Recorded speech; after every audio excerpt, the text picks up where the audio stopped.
Today we're reading Chapter 18 of Bud Not Buddy by Christopher Paul Curtis. Chapter 18.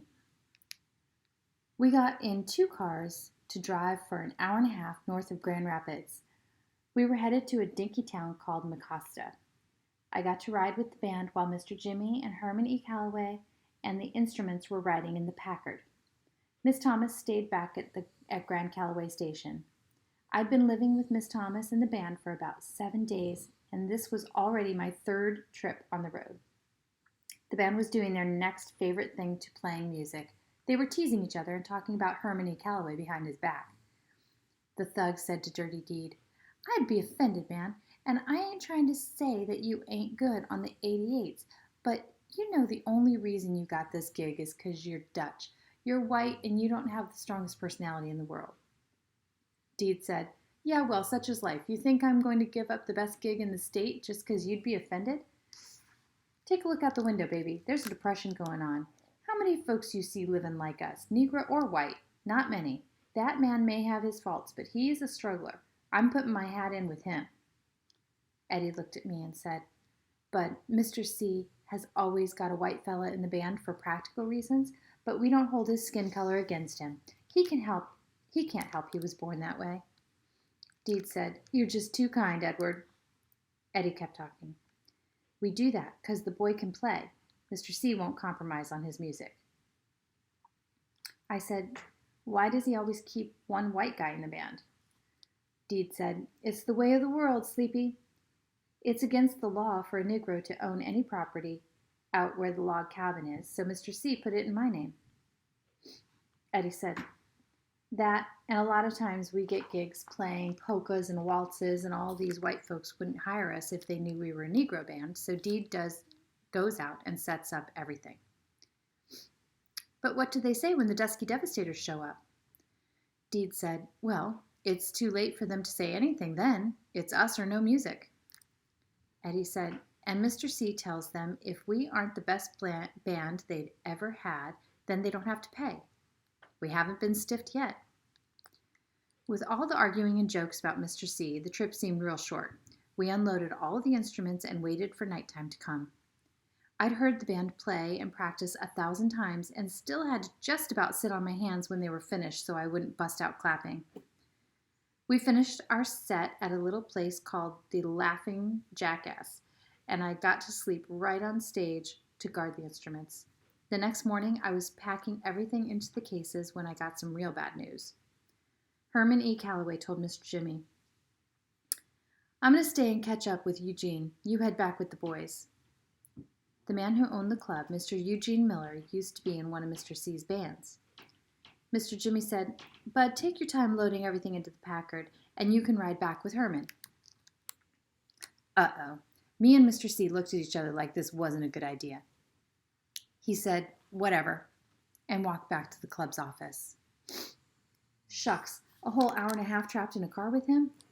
I loaded all the instruments into the Packard, sat on a big rock, and took out my recorder to practice. I could hear Mr. C and Mr. Miller talking and laughing for the longest time. At last, Herman E. Calloway came out and walked over to the side of the building and started nudging things around with the toe of his shoe. I walked over to watch what he was doing. When I got next to him, I could see that it was just rocks he was pushing around. Finally, he grunted a couple of times and started to bend over, but his big belly got in the way and wouldn't let his arms reach the ground.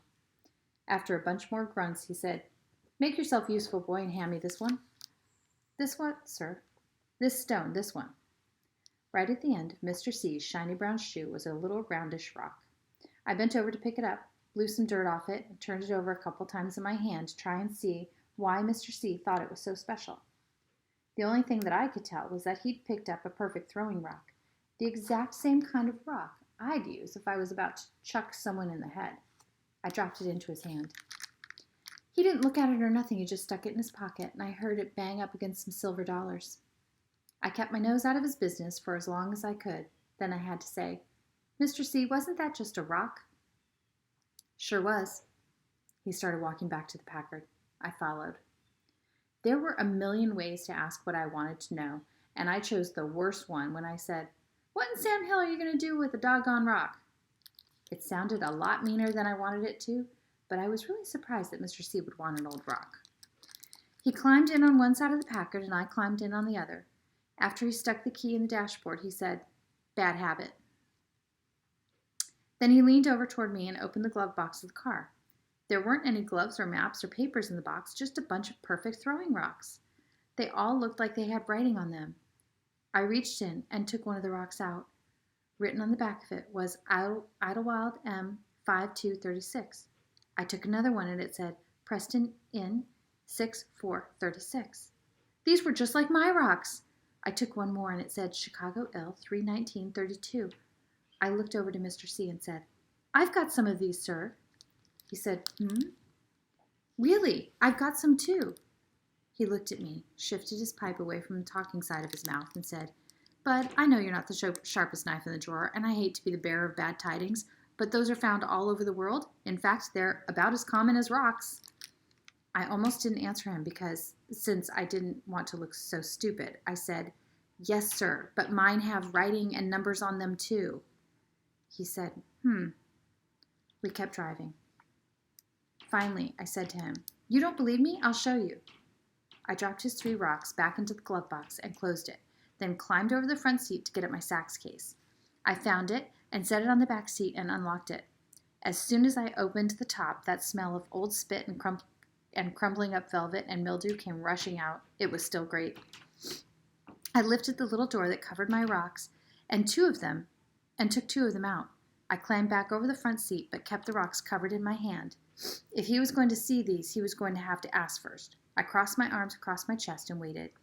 It's a good thing I've got lots of patience, because I waited a long, long time. We finally got back to Grand Calloway Station. Mr. Jimmy helped us unload the car. Finally, I decided that Mr. C had waited long enough. I stuck my rocks in his face and said, "See, I told you I had some rocks like those. The only difference is mine say Flint M.8.11.11 and Gary N.6.13.12. He said, "Where did you find these? Didn't I tell you not to go rummaging around in that room you've been sleeping in?" He reached for the rocks. I don't know why, but I let him take them. He was the first person other than Bugs that I'd ever let touch the rocks that my mama had given to me. Mr. C turned the rocks over and over in his hands and said, "Well, where'd you get these?" Uh-oh. I could tell by the way Herman E. Calloway was holding my rocks that he didn't plan on giving them back to me anytime soon. I kept watching his hand, waiting for a chance to snatch my rocks and get out of there. If I could get my hands back on my rocks, I knew I could outrun Mr. C, even though he was a lot stronger and his legs were a lot longer than mine. Herman E. Calloway said, "Answer me. Where'd you take these from?" Mr. C sounded meaner than he ever had before. Mr. Jimmy heard him and put down the box he was carrying and walked over to us real quick. Herman E. Calloway had the rocks squeezed tight in his right hand fist and had his left hand fist balled up like he was ready to fight. Mr. Jimmy said, "Herman, what's this? What's wrong?" He stood between me and Mr. C. Herman E. Calloway said, "I told you about this boy from word go. He's been snooping through things in the house and he's got no business being in. He stole these." I said, "No, sir, I did not." Mr. C said, "Then where'd you get them? I'm not going to ask you again." He unsqueezed the rocks in his hand. I was surprised they hadn't turned into diamonds or dust the way he'd been holding them so tight. Mr. Jimmy took my 2 rocks from him. He looked at the writing and said, "Flint, Michigan, August 8th, 1911, and Gary, Indiana, July 13th, 1912. That's more than 25 years ago. He squatted down and looked right at me and said, "Son, where'd you find these? Just tell the truth."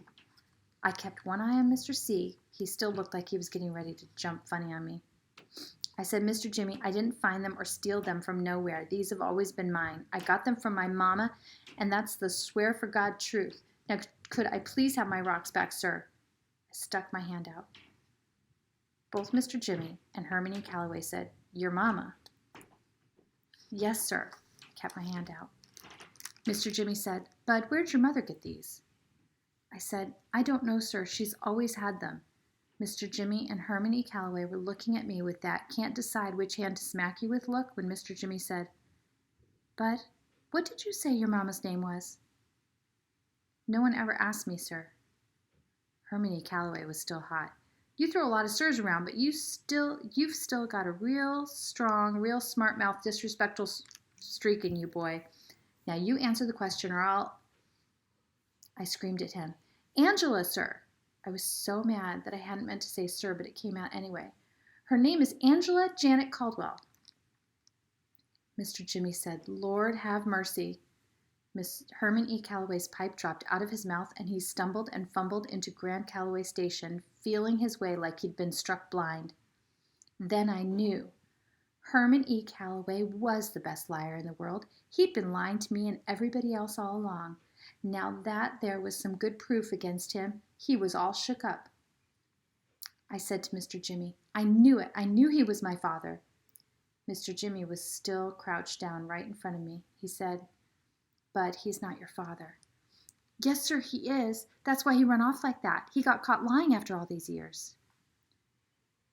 Mr. Jimmy said, Bud, that's enough. Herman is not your father. But Angela Janet is his daughter's name. If what you're saying is true, Lord help us all, it looks like Herman might be your grandfather. This was real surprising, but the thing I felt most was glad that Herman E. Calloway wasn't my dad. Shucks, who'd want a daddy that on top of being so old and so doggone mean had such a big belly? Not me.